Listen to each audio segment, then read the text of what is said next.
Pozdrav od Auto opreme. Imam dosta pitanja od pratilaca kanala, ne stižem da odgovaram na ta pitanja, pa uvijek probam da napravim video kako bi to pokazao, kako se radi ako mogu da pomognem na taj način.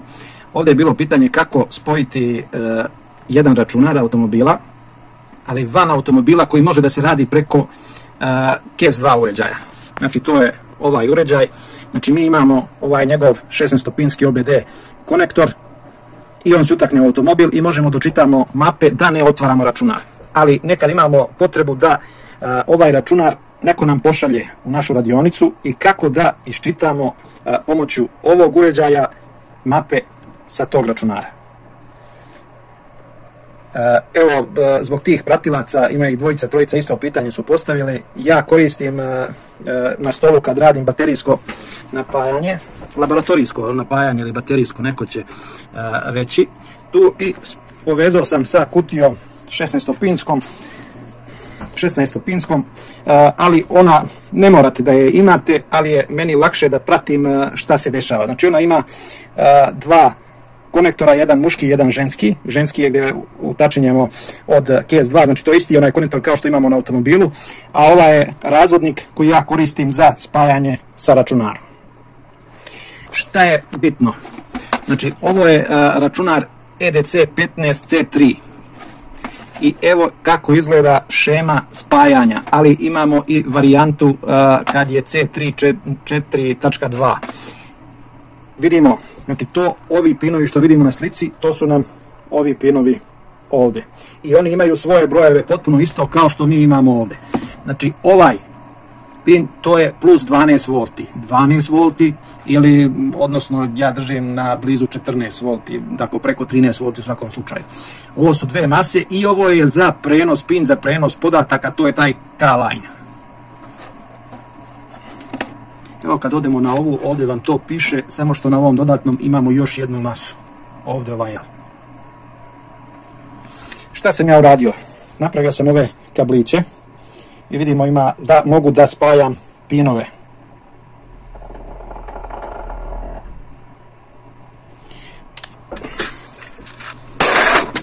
To su manji koji sam koristio, samo ih spljoštim na kraju da može lakše da uhvati pin, da nema malo na sredini spljoštim, da ima bolji kontakt. I ovo je za veće. A možete za neke koristiti i ove buksne.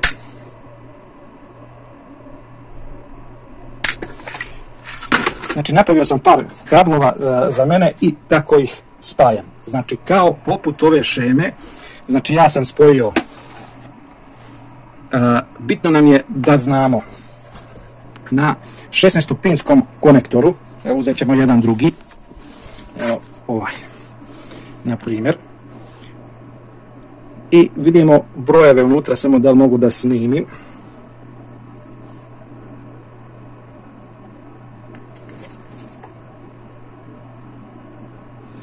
Ali ne možemo da snimimo brojeve, ali imaju brojevi i vidimo ova dva veća. To su 4 i 5, to su mase.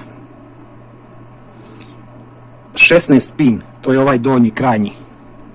Znači da li ide 1, 2, 3, 4 i na ovu stranu ima 8 i odavde do ovdje 16. Znači ovo je gornji, desni je 1, pa redom do 16 i ovaj. 16 pin je plus, znači to je 12 volti ili 14, zavisi. Kad i imamo ove dve mase, to su malo veći su pinovi, lako ih je vidjeti. Da bi dobili napajanje na uređaj, 4 i 16 mora imati napajanje. Ja za to koristim ovo moje laboratorijsko napajanje. I ja sam povezao, znači ova kutija je faktički kao ovaj konektor, samo što vidimo sve brojeve i vidimo šta nam znače. Znači 4, vidimo koliko je trenutno napajanje i 16. Ako izvadimo ovaj konektor, nećemo imati napajanje. Nama treba K-line, nam je 7. Znači tu imate mapu, ja sam, možete još štampati, ja imam za sebe na zidu, gdje na autu konektor i ovako da se vidi, da se ne zbunite, da ne okrenete. I ovo je na uređaju. Znači ovo je onaj ženski, ovo je onaj muški. I nama je bitno ovaj 7. K-line, jer preko tog se prenose podaci na ovaj računar Bosch EDC15 C3. Znači tu sam dobio napajanje. I ovo je samo meni pokazatelj kako se spaja. Ja sam mogao da koristim direktno sa laboratorijskog napajanja, direktno na konektor uređaja i da prespajam na sam računar. Prespojio sam, znači dvojka, to je, evo ga, pin M2, pin E3, evo ga, isto na 12 V. I vidjet ćemo ovdje da su mi na istom zakačeni. Masa M4, to je onaj pin 4, znači ovaj pin 4 sam spojio, ali ovdje sa pinom na računaru. I ovu masu, rekli smo, L ide na pin 5. Ova masa, pošto je, znači ova ovdje, jer vidimo ovu sliku, znači i to nam je masa. Ona je spojena na pin 5, to bi bio na ovom kućištu, ova zelena tu. Evo ovdje kako izgleda, malo je nepregledno. Sad, ali znate šta sam spojio. I evo vidimo, ovo gore je M2, M4 je dole, ovo pored je isto masa, ona, to je L4, E3 nam je ova i za prenos podataka ova ovdje crvena, to je, rekli smo, C2. Evo, C2. I mi imamo napajanje na uređaj. Idemo na automobile, izaberemo koji je to računar. Evo ga piše OBD2 pomoću kesa, ne pomoću k-taga. Pričat ćemo i o k-tagu drugom prilikom, ne sad. I idemo OK. Idemo prvo da iščitamo ONAS. Znači ovo je kao da povezujemo na vozilo. I evo sad vidimo ovdje, pratimo ovaj sedmicu.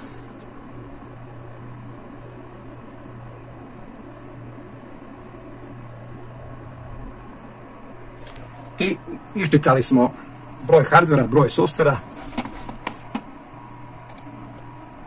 OK, možemo staviti 1, 2, 3, nebitno.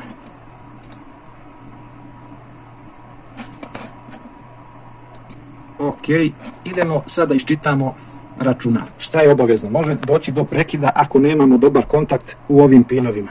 Znači moraju imati dobar kontakt i ne smiju da kače pinove pored.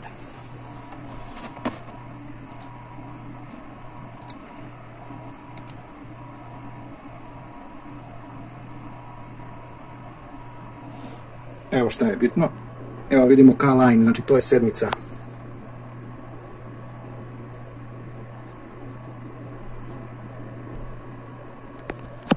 I imamo proces čitanja sa računara.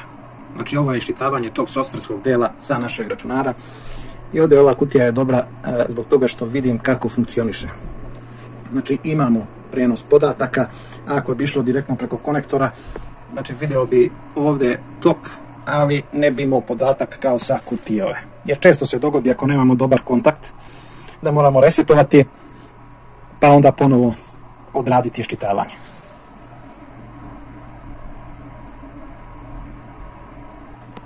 Završeno je čitavanje, sad napišemo koja je mapa Renault.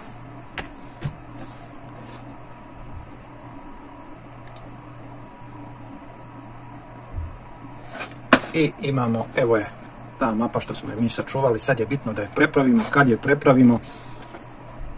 Evo imamo da je završeno iščitavanje. I kad prepravimo tu mapu, u zavisnosti šta hoćemo da uradimo, idemo na writing, isto je ovo povezivanje.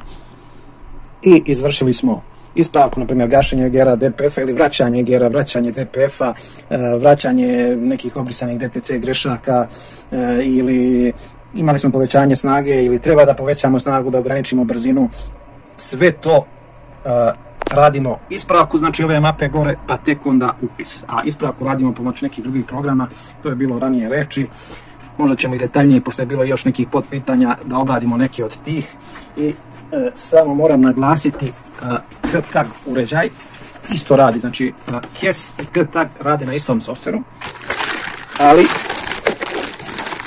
K-Tag uređaj nam služi za povezivanje na stolu kada otvaramo skroz računar i radi u nekom drugom modu radi, pa ćemo u nekom od narednih videa opisati ovo. Znači ova dva uređaja, ona su slična ovako, ova je malo, da kažem, veći,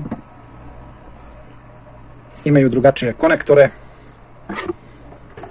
ali jednostavno nadopunjuju se. Što ne može da uradi KES V2, onda se radi sa K-Tag, ali kažemo radimo u istom ovom softveru K-Suite. Nadam se da je sad jasnije ovim pratiocima koji su me pitali kako da iščitate računar na stolu. Vidimo se u narednom videu.